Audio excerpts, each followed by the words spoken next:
We return to Arthur Finch, deep within the decaying heart of Blackwood Manor. The night is thick with humidity, the air heavy with unspoken histories.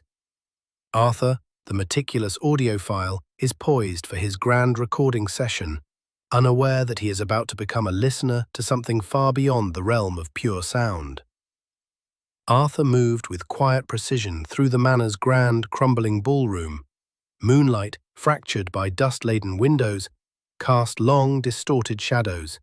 He carefully positioned his parabolic microphones, adjusted the preamp levels, and double-checked every cable connection. This was his sanctuary, his laboratory.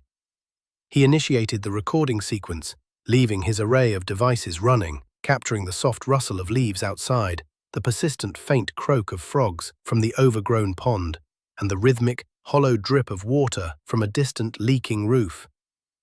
He sat in his collapsible chair, headphones on, monitoring the digital readouts, a faint, satisfied smile playing on his lips.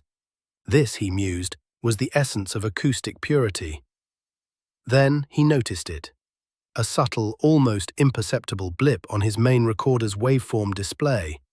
A tiny, inexplicable spike. He heard nothing through his headphones, just the expected ambient sounds of the night. He frowned, dismissing it as a minor electrical anomaly or perhaps a settling dust mote. Curious, he continued to let the recorder run. Another blip appeared, then another.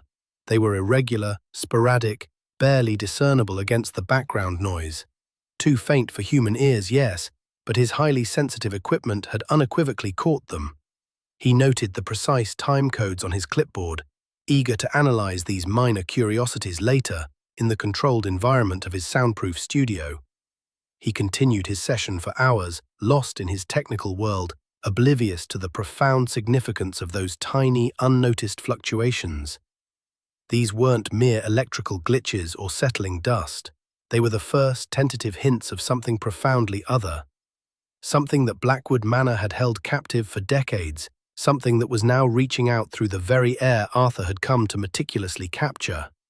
The pure, unadulterated silence he so craved was about to reveal its true, unsettling contents. The echoes of a tragic past were not just in the history books. They were vibrating, waiting, on the very frequencies Arthur had dedicated his life to recording.